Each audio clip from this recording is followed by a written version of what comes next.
ሰላም ሰላም ውድ የተከበራችሁ የቻናሌ ተከታታዮች እንዴት ናችሁ? ከኔ ጋር ሁሉ ሰላም ነው። ሰላማችሁ ይብዛልኝ ባላችሁበት ውድ ቤተሰቦቼ። ለቻናሌ አዲስ የሆናችሁ ሰብስክራይብ እያደረጋችሁ ቤተሰቡ ነው። ነባሮች እንኳን በሰላም መጣችሁ። የሚገርም ነው እንግዲህ የጽናት ድራማ ትናንት የተለቀቀልን ማለት ነው ውዶቼ። እውነት ለመናገር እኔ በጭራሽ ጽናት ራሱ እንደዚህ ጠንክራ ብርታት አግኝታ እንደዚህ ትመታታለች ብዬ አልጠበቅኩም ነበረ። እሷም ደግሞ እንደዚህ ሁና በቃ ድራማ ትፈጥራለች ብዬ አላሰብኩም። እኔ የእውነት አሟት ነው የእውነት እንደዚህ ልታብድ ነው። በቃ ከዚህ በኋላ አበደች ማለት እኮ ነው። በቃ ከሰው ፊት እንደዚህ ከሆነች ማለት ነው እሱ ይወደኛል እኔም ወደዋለሁ በዚህ ወጥቶ በዚህ ገብቶ እያለች ነበርና ይሄን ያህል ራሷን እየሳተች ነው። አላቅም ብቻ ምን ልል እንደምችልና እናንተም ብዙዎቻችሁ በጣም ነው ደስ ያላችሁ ቤቲ በመዋረዷ። በተለይ ኪራና ጽኑ ሊመለሱ አንድ ላይ ሊሆኑ ስለሆነ በጣም ነው ደስ ያላችሁ ማለት ነው። ብዙዎቻችሁ እልልልልል እያላችሁ ነበር በኮሜንት ማለት ነውና እኔ ራሴ በጣም ደስ ብሎኛል ከምላችሁ በላይ። የቤት ሰራተኛዋ ራሱ ጽናትና ኪራ ሲጣሉ ምን ማድረግ እንዳለባት የት እንደምትገባ ግራ ነበር የገባት ማለት ነው። ምክንያቱም ጠባቸው ቀላል አልነበረም ማለት ነው። እና መጨረሻ ላይ ግን ደግሞ ያለው ነገር ስታውቅ ኪራ ይህን ሁሉ ነገር አድርጋ ኪራ የእሷ መሆን እንደማይችል ስታረጋግጥ ግን ያበደች ለማስመሰል ወይ ደግሞ በሽተኛ የሆነ የታመመች ለማስመሰል ድራማ እየሰራች ነው። ምሩም ደግሞ ቤቲ ይበቃሻል፣ ከዚህ በላይ ድራማ አትስሪ እያለቻት ነበረ። እኔም የመሰለኝ እንደዚህ አድርጋ የታመመች አስመስላ ቤት ውስጥ ተቀምጣ ከእንደገና ሌላ ችግር ልትፈጥር ነው ብዬ ነው የማስበው። ለምን ከታመመች ኪራም ቢሆን ግዴታ ማስታመም አለብን ብሎ ቤት ሊያመጣት ይችላል፣ አይታወቅም ማለት ነው። ግን ደግሞ ከዚህ በኋላ ቤቲ የምትባል ልጅ ማየት አይፈልግም ኪራ ማለት ነው። በሱ የተነሳ እንደዚህ እየሆነች ነው እሷ ራሷ።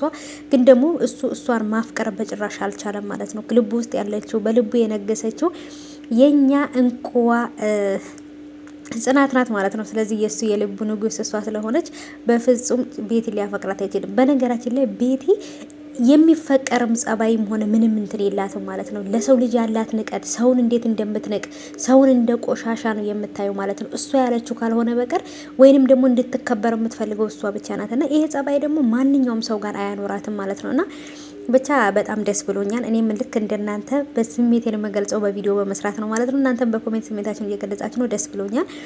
ናሆሜም ደግሞ እንግዲህ ጓደኛው ሙሉ ለሙሉ ስለነገረው ኪራ ስለነገረው ያለውን እውነት ለምሩና ላይ ለናሆም ማታ ላይ ስለነገራቸው ነው እዚህ ፕሮግራም ላይ የተሰበሰቡት እንጂ የሷም ጓደኛንም ደግሞ ጠርተዋት ነበረ።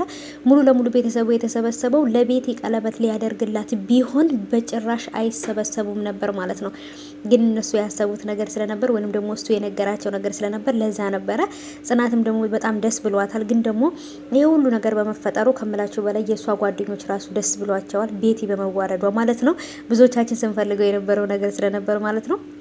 ጽኑዬ በጣም የሚወዷት የሚያከብሯት ጓደኞች ከጎኗ አሏት። እስካሁንም ድረስ ከጎኗ ናቸው ማለት ነው። ደስ ብሎኛል እውነት ለመናገር ኪራ ያደረገውም ነገር የቤት ሰራተኛዋም ያደረገችው ነገር እጅግ በጣም አሪፍ ነው። ምክንያቱም ብዙ ነገሮች ከመጥፋት አድናለች ማለት ነው። ጽናትም እንደዚህ በቃ እሱ ትቶኛል ብላ ወደ አባቷ ወደ ቤተሰቦቿ ብትሄድ ወይ ያልሆነ ውሳኔ ብትወስን ለሱ ራሱ ጸጸት ነበር ማለት ነው። ግን ደግሞ ከጎኗ ያሉት ምርጥ ጓደኞች ከጎኗ ስላሏት እስካሁን ድረስ መጥፎ ነገር ሳታስብ በጽናት ተጠብቀዋለች። ስሟም ጽናት ነው እንግዲህ ታውቃላችሁና ጽናቱን ይስጥሽ ብሏት ነበር እሱ ራሱ እና እንግዲህ ነገሮች እሱ በሚፈልገው መሰረት ሄዶለት ሳይነቃ ወይንም ምንም ነገር ሳይበላሽበት እሱ እንደሚፈልገው አድርጎ አስተካክሎታል ማለት ነው። ቀጣይ እንግዲህ የሚለቀቅልን ክፍል 45 ላይ በደንብ አድርገን የምናየው ይሆናል ማለት ነው።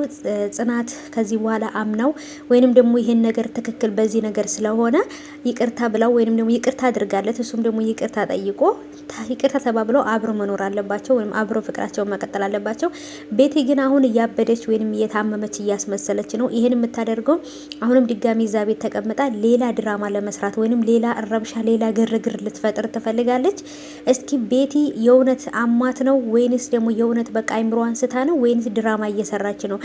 እኔ ወደዋለሁ በጭራሽ ትቻለ ሄድም ከዚህ ቤት አልወጣም እያለች ነበረ። እናንተ አምናችኋታል ወይንስ እንዴት ነው? እኔ አላመንኳትም።